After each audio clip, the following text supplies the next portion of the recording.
Thank you. So good afternoon, guys. I'm Ebony, as mentioned, from Community Centres SA, and I'm in the results-based accountability team as a project officer. So few of you have already met this morning, but Community Centres SA is the peak body for community centres throughout South Australia, and we kind of help and support our members and in various ways, and one of which is with results-based accountability training and implementation. And that work has really kind of started increasing and really kicking off throughout the community sector. It's quite an interesting evolution, and it's been pretty busy for the past year or so, I think. I'm relatively new to the team, but from what I can see, it's growing and growing and growing. So today I think I'll just share a bit about what results-based accountability, or RBA, is, a few key concepts, and kind of how it differs to what we're used to in terms of reporting and planning and what it can offer, especially the community sector. So what RBA is: a planning, monitoring, evaluation and continuous improvement tool that focuses on outcomes, which basically is a disciplined way of thinking and taking action to improve the quality of life for communities, cities, states or even nations. At the same time, it's also a way to improve the performance of programs or services. So within RBA, it's pretty important. There's a pretty important distinction between population outcomes and performance outcomes, and these are often missed or mixed up in other frameworks.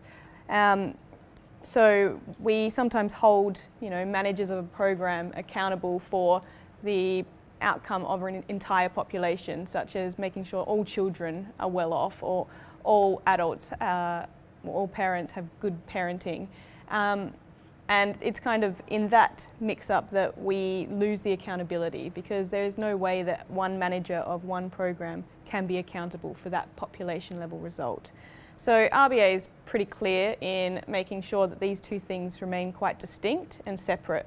So we have population level outcomes, which are outcomes across a whole population, however you determine it, whether it's a community, a geographic area, a state, a council area, however you determine it, and it's about the well-being of the population as a whole, whether they access a service or not, or a program. Whereas program performance outcomes are really just about how that program improves the well-being of the person they're directly dealing with. So they are linked. Performance outcomes kind of feed into population level, but it's a really important thing to make sure that we don't hold one person accountable for something that can only be achieved through multiple people coming together to solve this, larger population problem. So for population accountability, some kind of outcomes are usually conditions of well-being that we want to see within a group. Things like children are ready for school, children are succeeding, we've got stable families, safe neighbourhoods, things like that. Whereas performance accountability, the ways in which the customers are better off or the clients are better off when the program works. So things such as for like a financial planning type program, people have the skills and knowledge to manage their own finances. Something that says that they are better off because we were here. So at Community Centres SA, we've been dealing quite a lot with performance accountability because of a lot of our members. They are obviously organisations that offer various services and programs. So we have this, that's been a lot of our work lately. In addition, we've been working with the Department of Communities and Social Inclusion, and they're doing some really interesting stuff in trying to change the way that they require people to report back on some of their funding. So we've been dealing largely with the families and community development grants, and they've all just kind of changed the way that they've done it. So and they require RBA reporting now for all their grants, and so that's across something like 80 organisations. So that's been a really large focus of our work, is supporting these organisations to kind of change the way that they think about what they do, to turn it into a outcomes focused rather than just applying for a grant to do a service. Instead, we want to see them applying to change something, to have an outcome. It's been a lot of work, and it's quite challenging just because the way we've done things, traditionally has been, what do you need? Oh, we need the money for the program. That's just what we do, and it's fine. And usually the program is quite worthwhile, and the people who run the program usually know that it's worthwhile. They just aren't reporting on it. So I'm just going to go a little bit deeper into performance accountability to begin with. So performance accountability is, what a large part of RBA is also quite a disciplined use of data, and that's something that has also been a little bit lacking in, especially the community sector, is collecting relevant data. A lot of the time we collect data that goes in a report that doesn't necessarily mean anything to us, whereas RBA really makes sure the data you collect is useful and will be used, and is all about informing what you do next, about continuously improving your service to people. So there are 3 kinds of performance measures within RBA, and we ask basically, how much did we do, how well did we do it, and is anyone better off? They're really quite plain English, anyone can kind of understand them, but they do require a little bit of unpacking. But the how much did we do is what we're used to how many people that came through the program, how many programs did we offer, that kind of much more logistical type, just numbers that don't necessarily give us much meaning as to whether anyone's benefited from the program. The how well did we do it is all about the quality of our service, how the clients that we deal with really respond to it. Are we meeting their needs? Are they satisfied with our service? Another quite an important thing. And finally, is anyone better off? And this is really the kind of key question that we cling to really in RBA, is anyone better off? Which, is what we want to work out. We want to know if, because our service is there, have people improved their lives? Is there some benefit for them? So this is what we spend a lot of time trying to change in RBA. We try to change whether anyone is better off. So if they're tracking, pretty flat, we want to make sure that they turn up. We want to, improve their well-being. And so because we're measuring it, we can change it. When we don't even ask the question, it's very easy to kind of disregard it as a relevant point. So that's a really important part of RBA, or part of really any kind of program that we offer, is knowing whether we actually are contributing to people's lives. So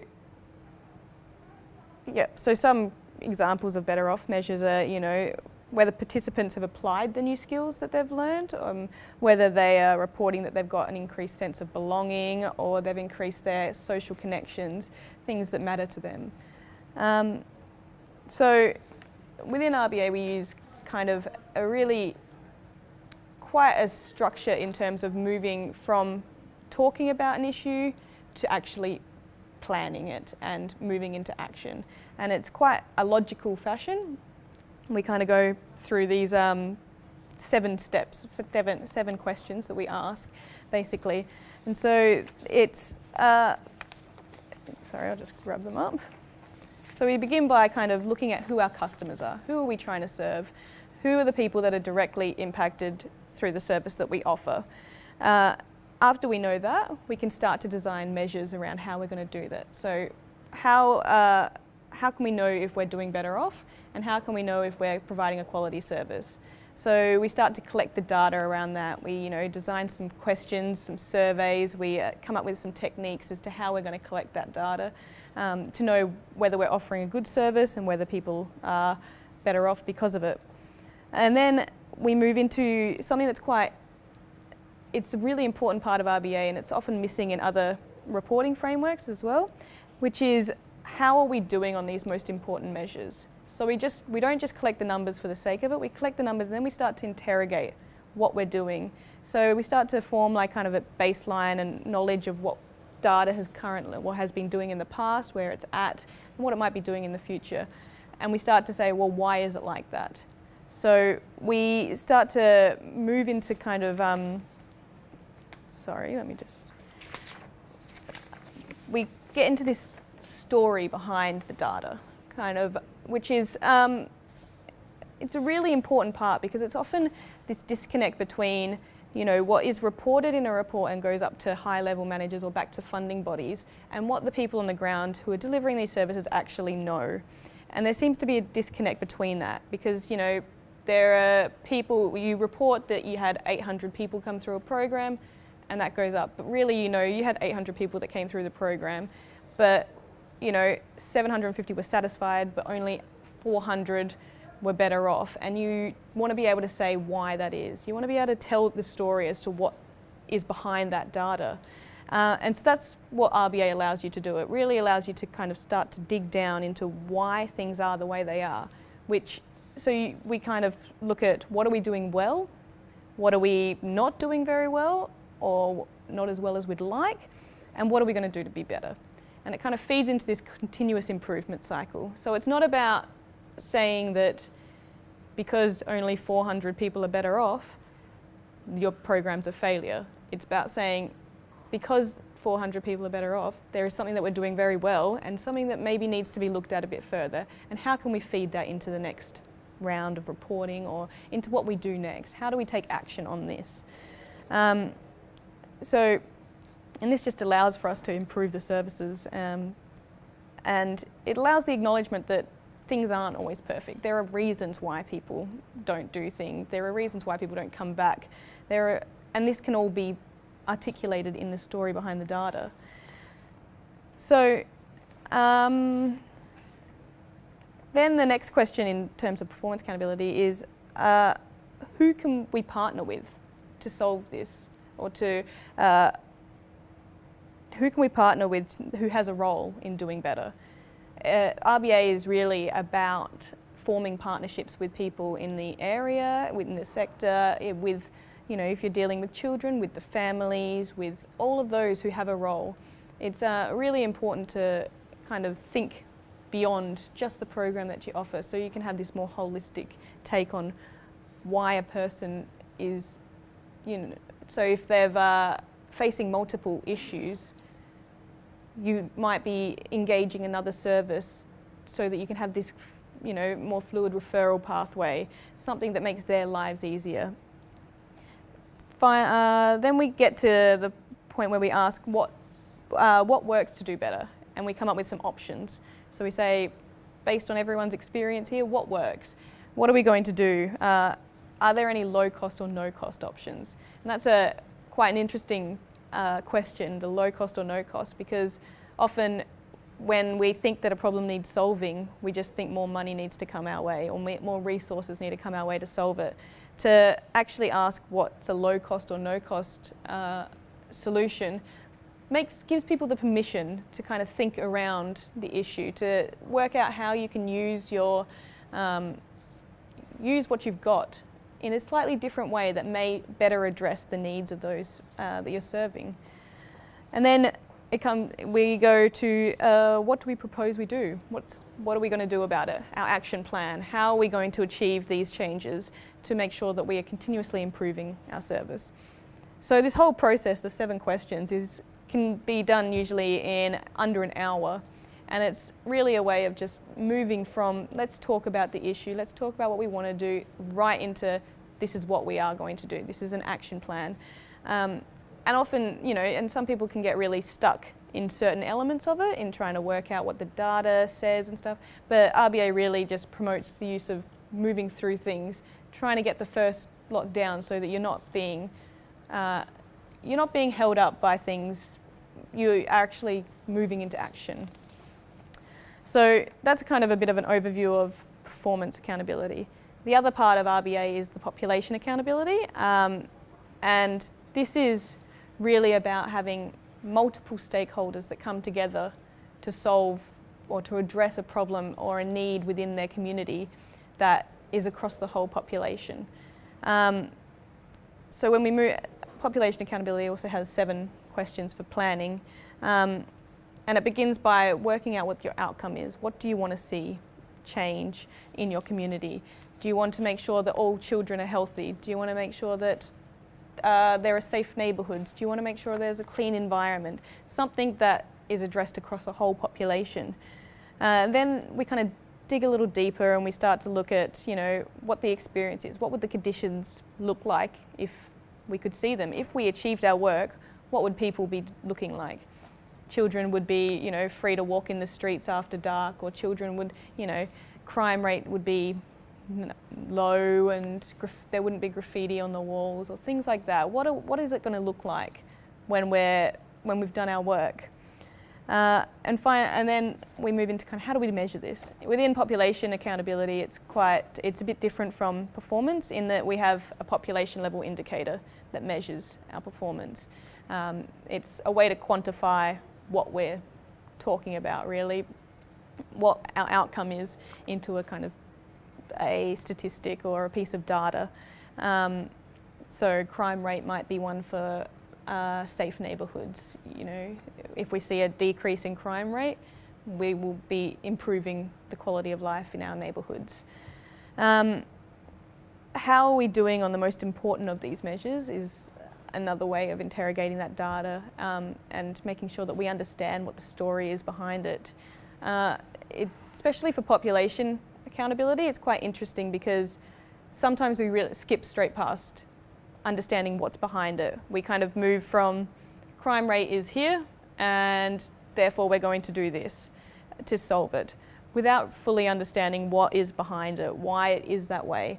And so that means that if we skip straight to there without fully understanding, we can do all that we want, but if we've missed a key element, nothing's going to change.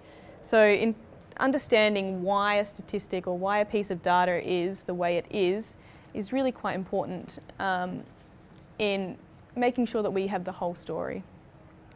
Then we kind of talk about partners again. We say who can help us with this, and this is usually really broad, you know, businesses, local government, community members. It's really, anyone who has a role to play in making a difference within a community, they're the people that you want around the table, that you want talking about this, that you want to be doing stuff with. And then we move to what works to do better. So this is in population accountability. It's quite interesting because you can use either evidence-based work, you know, things that people have done before that have helped solve this issue. You can use experts within the field to help, you know, give their expertise to the issue. But also you can use I think the most important part is using the community's knowledge, is making sure that people who live in the community are at the table so they can give their input into what works to do better. Because often they know the answer, they know the solutions really, they understand why things are going the way they are. They have a better understanding of the reason, you know, there's graffiti is because we don't offer anything else for children after school, or things like that that can be missed when you're just talking to experts, or you're just using evidence-based programs or responses. So to have the community knowledge and the community context is really important as well. And finally, what do we propose we do? What are we going to do about it? How are we going to go about this? And this is where we move into action plan and we start to get really specific about what are our actions that we're going to take. And then we might have some long-term actions, you know, influence agendas in state government or something like that. But also, what can we do now? What can we do now to make the difference? So all of this kind of feeds into a continuous improvement cycle. It's all about making sure that we've got our outcome and we get our data, we look at our data and we work out what we can do to do better, and then we move around again and we, you know, measure again and we look at our data, and it continues to go around and around as we continuously improve, as we start to turn the curve on some of these issues. And by kind of focusing on that outcome and using the passion of the community and the discipline of data, we can actually ensure that the work we do is achieving its purpose and that it is actually improving the well-being of those around us and of those who we serve. So that's kind of the RBA, quick 101, kind of throw it all at you, see what sticks. But I'd love to talk through any questions you have and anything. Yeah, great. I'm wondering, Oh, sorry, there's a little microphone.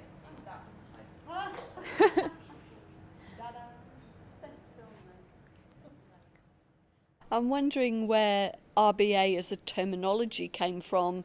Is it something that you have kind of authored, or where did it originate? Sure. So the Rba Framework is actually from a guy named Mark Friedman in America. He's got a book out called Trying Hard is Not Good Enough, and has recently just released another book about turning the curve, which is quite interesting because it's a response to, people's responses to RBA and the issues that they've had and how they've overcome them and things like that. So it's a bit of a deeper look at those. So he he came up with the idea, and a lot of his idea came from him working in government and realizing that, and a lot of times we continuously throw money at things, but we don't get results. And why is that? Why do we do that? And then plus he's got a bit of a business background as well, understanding that within business, they have their outcome, which is profit.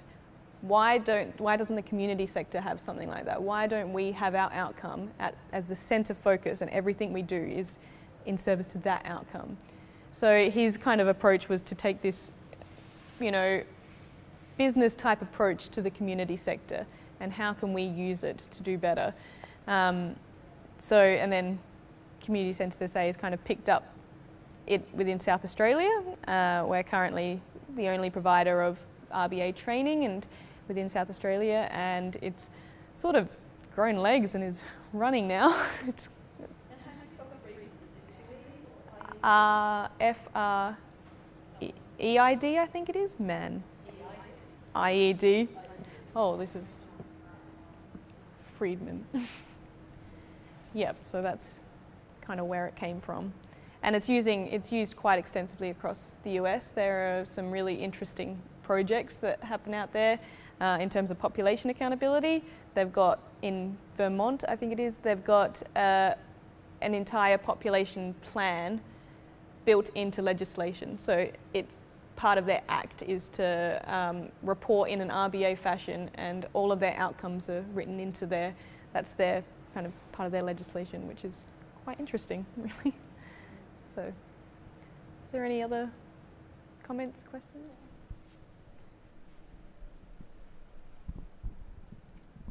So how's the community, like individuals, been handling doing this, and number crunching and collating and collecting all the data?